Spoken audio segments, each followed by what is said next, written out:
Hello, you wonderful people, and welcome to another episode of Super-Fanta-Fi. This being a show where I talk about TV shows of the supernatural, fantasy, and/or science fictional genre. For today's episode, I'm going to talk about the latest episode of Doctor Who, as well as the latest episode of Charmed.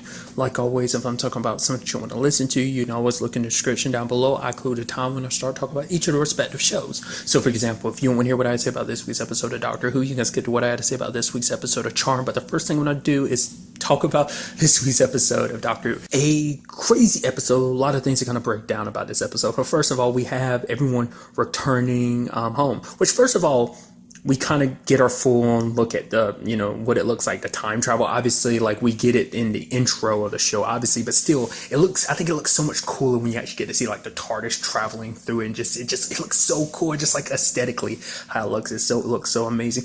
I guess because they've done, like, the blue for so long, I guess it kind of makes you want to go, like, oh my god, pretty, shiny.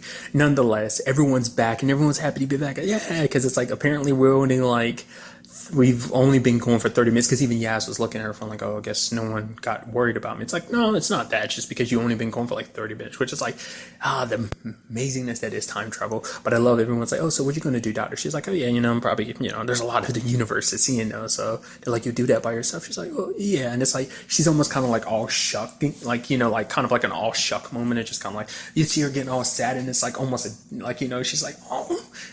And then, like, Yaz is like, you want to come over for tea? She's like, yeah, and closes the TARDIS and comes along. I was like, oh, it's kind of adorable how she was acting.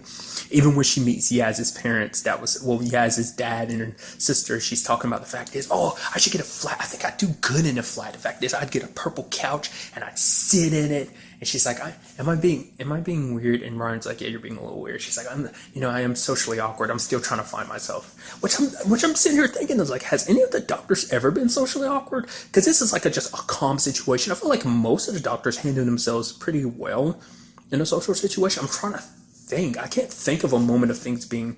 I mean, I'm sure there's weird, awkwardness moments, but usually those are situations where the doctor's talking to people in kind of almost life and death type of situations. Or like, oh, stuff is going down, we need to figure it out. So this is like one of the most. I mean, to be fair, I don't know. Maybe there's been a lot more recent examples. I'm blanking on any time the doctor's ever been awkward, so it might be a little bit more of her personality of just being like, oh yeah, I'm a bit socially awkward, which I think as someone who is kind of socially awkward, I'm like, yay, a doctor that kind of reflects me to a certain extent, like personality-wise. I just thought that was kind of interesting.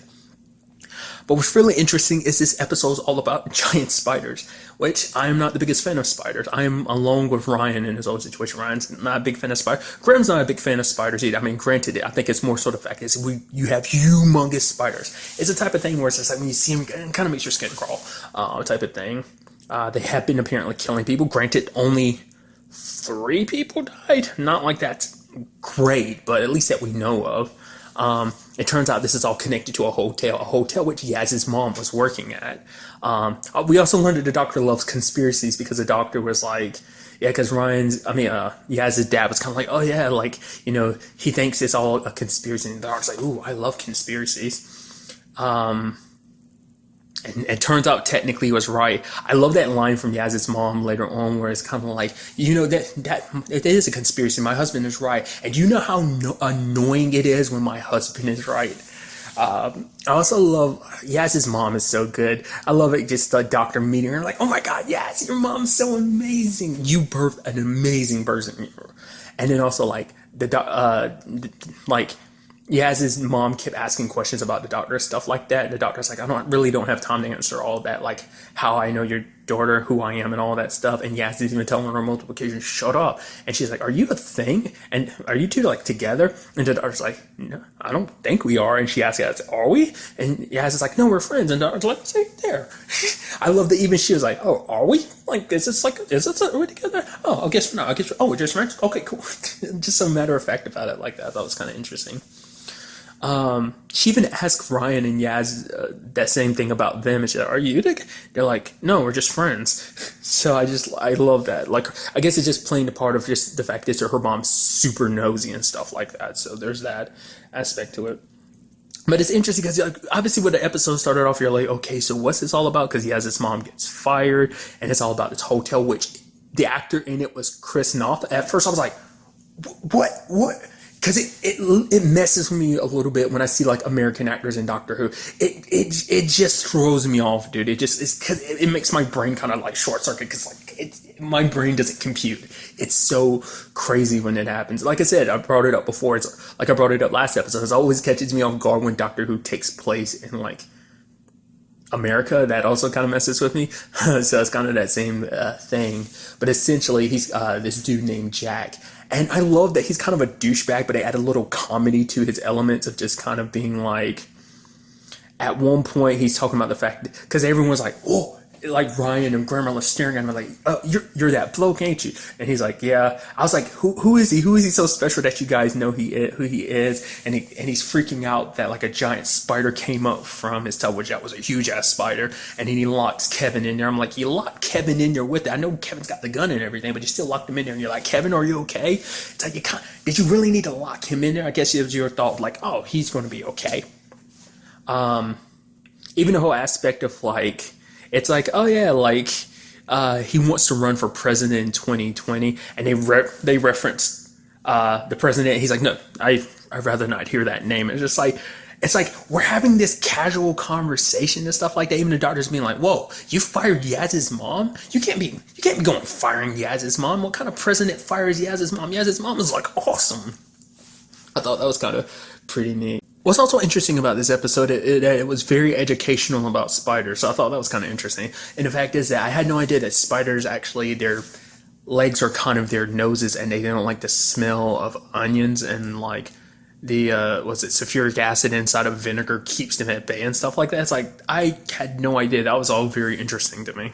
Also, the fact is, apparently spiders don't stop growing until they die. Because that's what the whole thing Jade was working on, was like the whole aspect of developing an enzyme that can make it so that they can live longer, because obviously you mess with their silk, and what they spin is so strong, so you could make use of it and stuff like that. But such a thing of like, that's why the spiders in this got so big, because if you extend a spider's life, they can keep growing without stopping, which is interesting. Oh yeah, I totally forgot about the doctor thinking like, oh, is this guy, oh, who is this? He's like, oh, you don't know who I am. You have to be the only person who doesn't know. And the doctor's like, oh my God, you're Ed Sheeran. And you're like, and he's like, no, I'm not Ed Sheeran. Cause she's like, oh my God, that's all anyone's ever talking about is like Ed Sheeran. I'm like, that's so good. And even at one point, they're like, oh yeah, he's about to become president. Ed Sheeran's going to become president? No, this dude, Jack, is running for president in 2020. Even that little thing of him listing all his accomplishments, kind of like a, douche.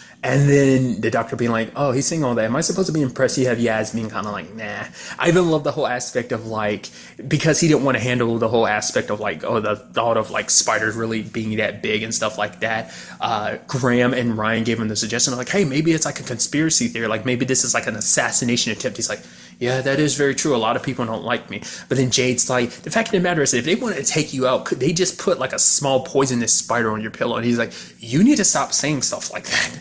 Like I said, it's just this interesting little aspect of the episode where it just kind of had this little bit of charm and back and forth between, even though like Jack's character is kind of a D-bag, he's kind of having this like lighthearted like back and forth with some of the characters, like, oh, we can't go down there because it's too dangerous. And the doctor's like, I eat danger for breakfast. Actually, I don't. I prefer cereal or croissants. Do all British people say like croissants like that? Croissants? Just because I remember that being like the joke about Tom Holland, because like everyone thought he was saying croissants along the whole Quaxon thing, like it was kind of like a meme. I was like, it's just, I don't think I've ever heard, I don't think that was like the first time I've ever heard that kind of brought up outside of that whole situation. Like, I don't know, it was just kind of funny to me. It just immediately made my brain kind of jump to that thought process. But even like the fact of the matter is, it's like, oh, you don't have permission to go back here. And she's like, dude, I go wherever I want to. And then she's like, okay, yeah, I'm calling people dudes now. I was like, okay, I guess that's going to be like one of your little things we see more and more going forward, which I'm perfectly fine with. Just because that's kind of like my, like I said, it's just that weird thing of like, oh, that's another thing I kind of have in common with the doctor, which is like, not like I've ever really given that too much thought about which doctor, like personality-wise, I'm closest to. It's just kind of interesting because I was like, oh, that's just like, dude's kind of my favorite go-to word when describing referring to people. But what turns out to be the interesting thing is not only is just Jack, a douchebag personality-wise, it's because the way he operates. It turns out that this hotel he's built upon is like a coal mine. Basically, they've dumped a lot. It's turned into like parts of the coal mine have been turned into a landfill, and there's like a whole bunch of like. It's basically, as the doctor described it, was like a huge toxic soup that was getting more and more toxic. But the same people that were disposing of stuff for him was also disposing of stuff for Jade's lab. So a lot of the spider carcasses and some of the chemicals there mixed all together to create these giant spiders.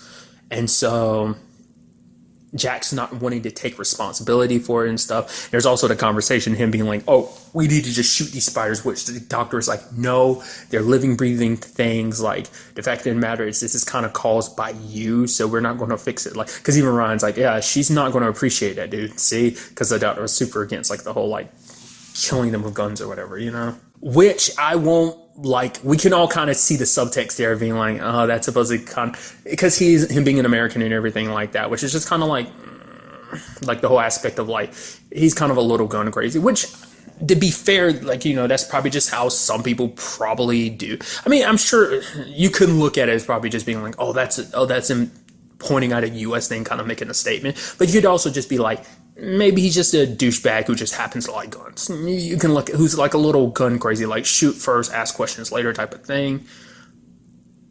I mean, like I said, there's multiple ways you can kind of look at that situation. So I feel like it was more so a statement, which I'm totally fine with. Like, I mean, everyone's got their opinions on just like, because it does make you wonder too, like, I mean, is that how the UK looks at Americans when it comes to that whole gun situation? I mean, like I said, it's always interesting. I brought this up last episode. It's always interesting to kind of get a different country or continent or just group of people's opinions on something. Because, I mean, you don't know. It's not like you typically hear that on a regular basis. Like, oh, what do British people think about America, and when it comes to, that's kind of a whole thing on this, on which I'm not trying to get all political. It's just kind of an interesting conversation. At least I think it is.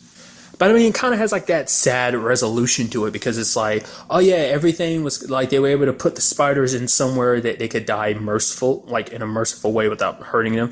And then Jack comes up and then he shoots this spider that's literally dying because it's so big it's suffocating, which is like, you can't help but kind of break your heart a little bit. And even the whole situation of him just coming in and shooting it and then walking away is just kind of like, okay, so that's going to. I wonder, is that character going to come back in any shape or form? Or we're just like, I don't know. It's just because like there was kind of no consequence for what he did, but he's kind of like, oh, this will mark my presidency or whatever in 2020, whatever the case may be. And so it's just kind of like he does that and he bounces, and it just kind of leaves you a little heartbroken because it's like it was already dying anyway. And he's like, he tried to claim like it was merciful death, but it's like, no, don't give me that. It's like you were just doing it just to do it. Like, there's no mercy in you in that regard, So, like I said, it was just kind of an interesting balancing act they did with the character, where they kind of had like these little jokey moments and lines from the character, but at the same time, just it's like, oh yeah, but don't also forget he is kind of a dick. But it wasn't just that. That was kind of a very interesting aspect to this episode. We had Graham going back to their place, and just everywhere you go, you see him seeing and thinking about and smelling something, and it makes him think of Grace. And, just a hard time he's kind of had with that. He also found a letter from Ryan's dad, gave it to Ryan, and then Ryan was like, he was initially not going to read it, but then he eventually reads it, and he says that his dad wanted to apologize for not being there, and then eventually he was kind of like, yeah, Ryan can come live with him so there can be a proper family.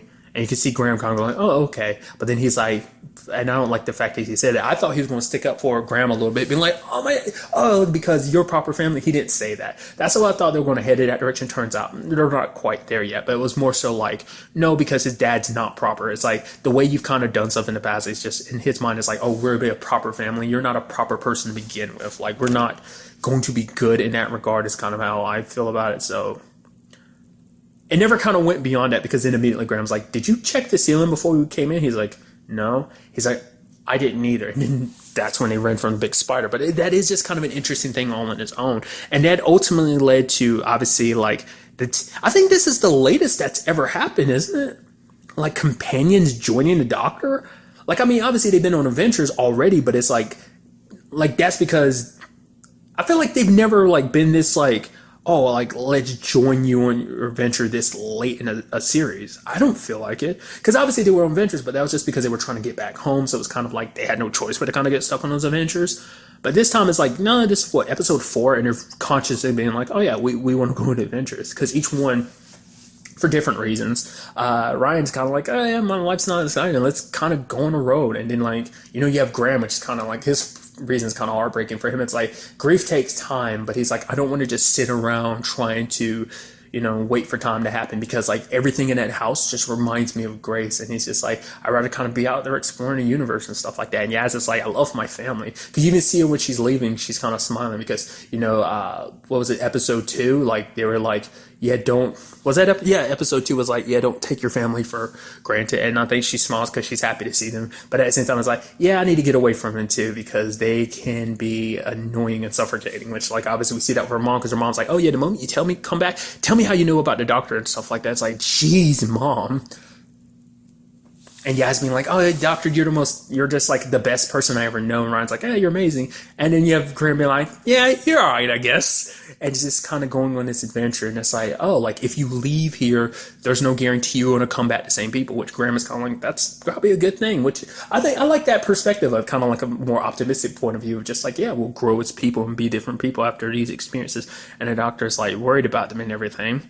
But then the doctor's just kind of happy. She's happy to have companions. She's like, yeah, let's get on it. Let's go, fam. She's like, that's not quite right. Team TARDIS? And Yaz is like, all right, that sounds good. So it's like, yeah, Team TARDIS. So I think this all kind of was a very nice, kind of like I said, a little bit of, like, quite a bit of fun and a little bit of, seriousness with everything that kind of went down. But yeah, it was kind of a nice way to kind of bring our characters to be like, nah, we're ready to go on this adventure. And I'm very excited to see what kind of adventures they end up going on. Like I said, it's just kind of an interesting setup because you'd expect something like this to be like the first episode of like the Doctor meeting the new companion, not like the 4th episode. It's just, like I said, it's just kind of interesting. I think they just kind of went about it a different way, and I thought that was kind of pretty neat. I'm sure, someone could easily point out, like, oh, and what about this situation where, like, this and this? And it's like, okay, once again, I've talked about it. I don't remember a lot of earlier seasons of Doctor Who. I remember bits and pieces, but it's been so long since I've seen any of the earlier seasons, because I've only seen 90%, 60% of the Doctor Who reboot continuation series, like, once. Like I've saw 5 and 6, I've seen them twice, but then again, even those have been years ago. So, but like I said, I am very excited to see what goes down in the next episode. And now moving on to this week's episode of Charmed. Quite a few things went down in this episode, so let's break it all down. I brought this up last episode. I'm still not 100% sure. I don't really remember them training that much.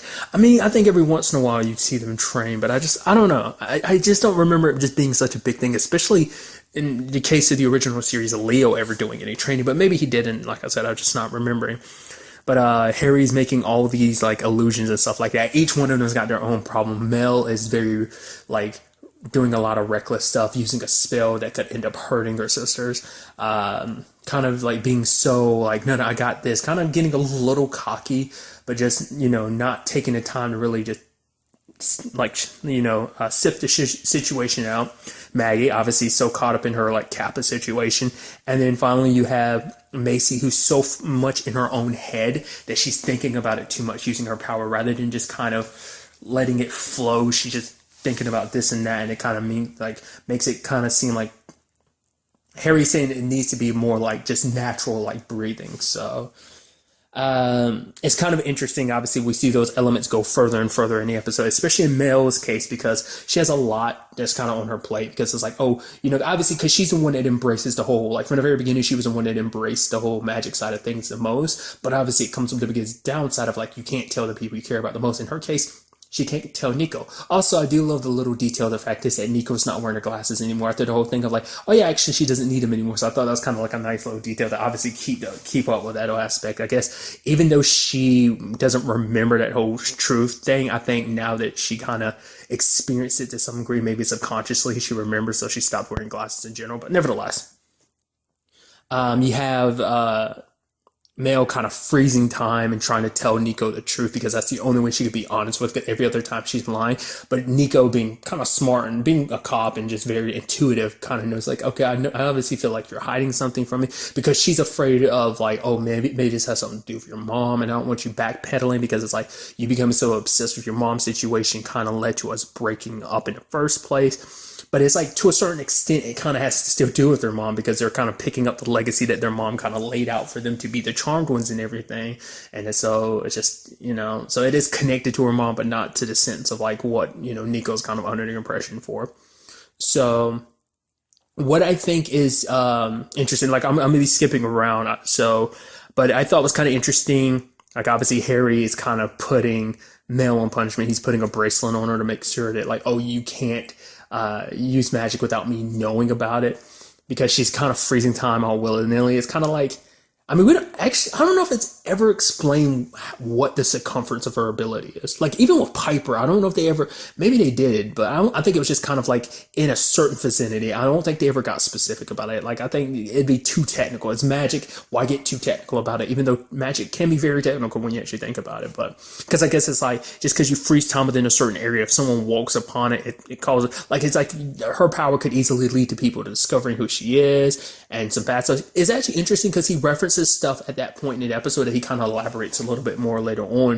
Why he's so hard on Mel is because there was a woman that he knew back in the day named Fiona in one of his previous charges that ended up getting locked up in a psych ward because she told the wrong person and they were like, oh, she's got to be hospitalized, and they had her full of drugs to the point she even started questioning what was real and what wasn't, so she started thinking like, oh, maybe I'm not a witch, maybe I'm crazy, and she couldn't take anymore, so I'm assuming it's implying she killed herself. So he doesn't, like, that's why he's so hard on her, because he doesn't want her to slip up and tell Nico the truth no matter how much she wants to, just because he doesn't want to take the chance that it can all backfire like that, because like, it is that situation, like, because I doubt Nico would tell anyone. That's what I thought the immediate thought was, but it's more so like, no, it's because you could tell the wrong person, especially in Nico's case, because even more so in Nico's case, because Nico's already saw you go through everything about your mom's situation, that she might think this is you further breaking down and stuff like that, so it's a complicated situation. And the fact is that Harry always kind of pointed out like, oh, you always got to make sure you keep the continuity after you've frozen time, because if people start noticing little things here and there, like, oh, your hand was raised when you froze time, but now when you unfroze it, your hand wasn't raised. It's like little stuff like that will start kind of like, well, what just happened and why'd your hand move in like an instant like that? So it's like little things like that. Because it was also interesting about like why Mel's so fighting him back so hard about this too, and why this whole thing with Nico hurts her the most is because like she's been open her entire life because her mom knew she was gay before she even really realized it, and the fact it didn't matter is her mom loved her and accepted her for it. So she's never had to be in a closet about the situation. She's always been open about who she is, but now there's this part of her that she can't share with anybody. So it feels like I have to hide a part of who I am. And it's like, that's such an interesting thought. It never would have crossed my mind to think of it like that. But especially under your circumstances of like having lived your life always kind of being you, and now kind of there's a part of you you can never share with anybody. That is a hard thing.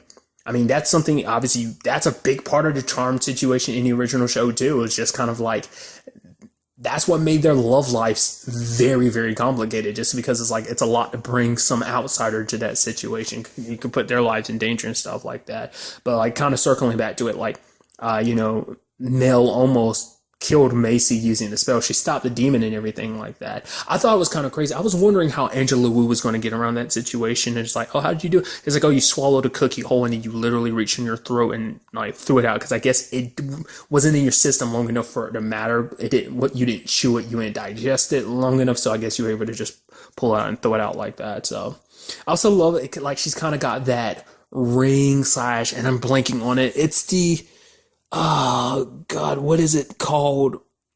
The Sarah Michelle Gellar movie. She was in the first one. She's in a little bit in the second one. It's based off originally a Japanese movie. When you think Ghost Girl in Japanese, this is the go-to.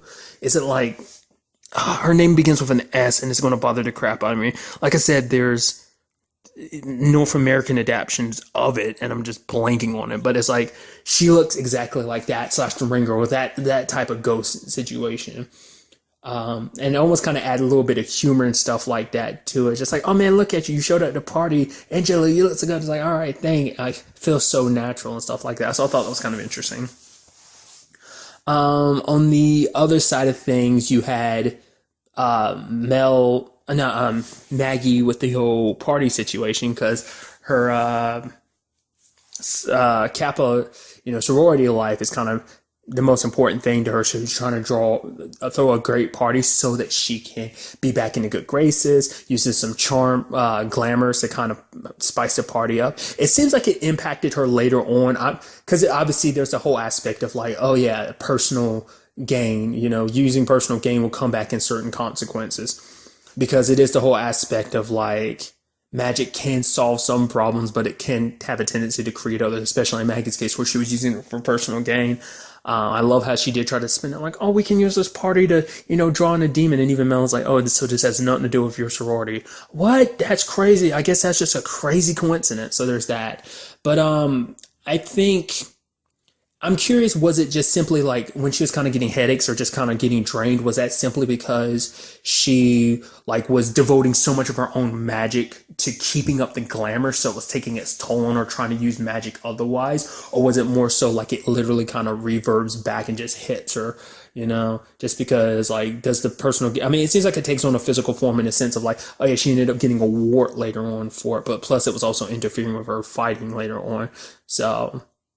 But what's interesting, makes you wonder, was that an extra dagger to it too? Because she ends up finding out the dude that she's kind of hitting it off with throughout the episode, Parker, turns out he's actually Lucy's boyfriend, which is a complicated situation. It's like, oh, he's getting all flirty with you and stuff, even though he has a girlfriend. I guess it kind of shows you how much of a dick he kind of is, or maybe that is just him just being like super friendly and stuff like that. Like, hey, and then I don't know. It seemed like he was flirting. That didn't seem like super friendly, but it's like, oh yeah, this is your boyfriend. So it's just kind of, I guess he figured like, because in retrospect it's like that should be noted, because it's like, why would he come to that party, like, especially because he didn't really know Maggie, so it's like, why would you come to that party? But I guess it's like word of mouth, so you just assumed he just kind of looped in. It's like, oh yeah, of course he'd know someone at the party. I guess that's just kind of how you would think about it, but you wouldn't think like, oh yeah, like that's his main invite to the party was that. So still, he was there with his girlfriend. He was still kind of hitting on Maggie like that. Well, once again, that's just me looking at it like that. Who's to say he was? Even he kind of felt weird about it, because like, oh, hey, you're that girl I met before. So it's almost kind of like he was trying to do the Lucy thing while also like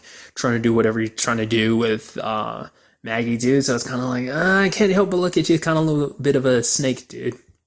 And then there was Macy's whole situation, being so much in her own head and everything, like I brought up before, that involves her personal life, because even the whole like Galvin situation, which I even love that he's kind of like, oh yeah, wrote that C and made it into her costume, and it's like, you complete me. I was like, yeah, look at you, Galvin, being like super smooth like that, and Macy kind of like not taking that step forward.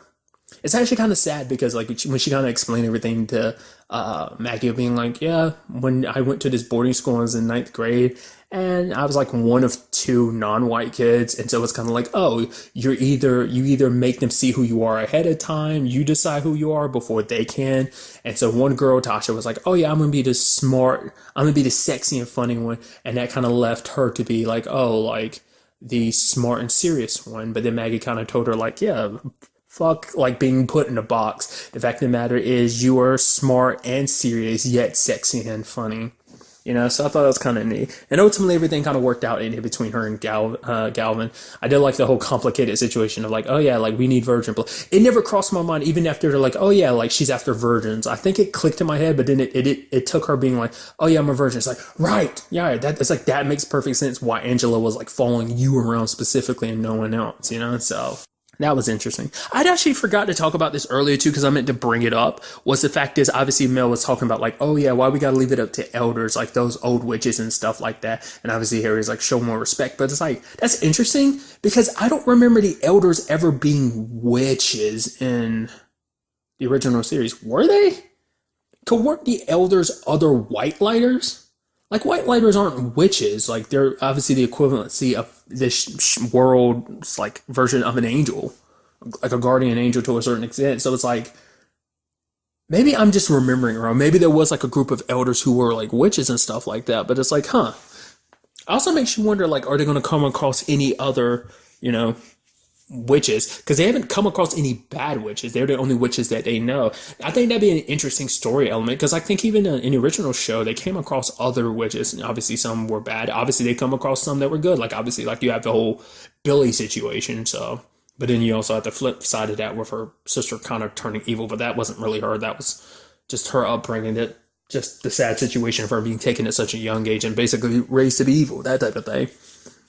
But then, but getting back to it, it's like, I think that'd still be a neat element because they wouldn't kind of feel as alone in this whole situation that they only have each other to kind of confide in each other with, or Harry. It's like, oh, we have other witches we can talk to about this, and, you know, eventually meet other white lighters and stuff like that. So we'll see in the end whether anything comes about that or not.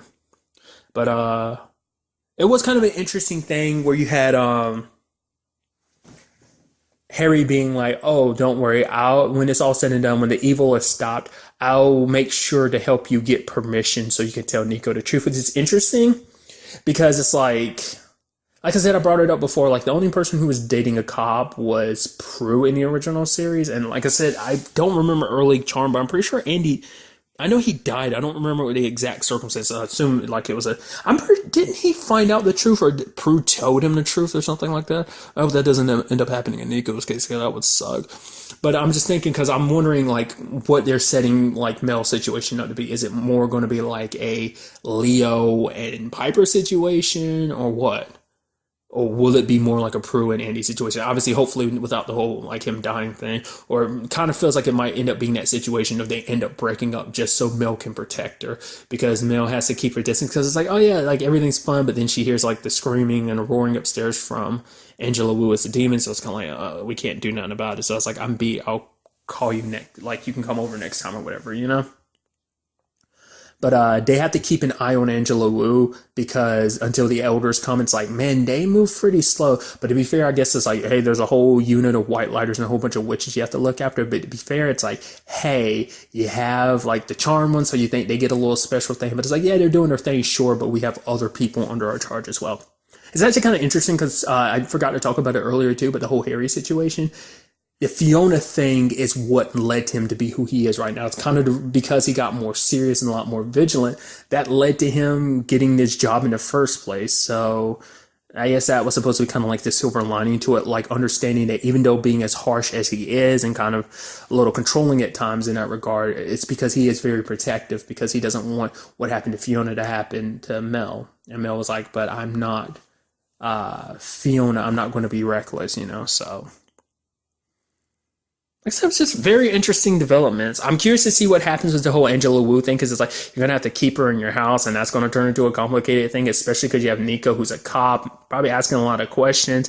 You know, all Angela would have to do is like revert back to her human form and then it looks super bad on your guy's case. So there's a whole complicated can of worms, but we'll ultimately have to wait and see whether or not that's like what actually goes down in the next episode.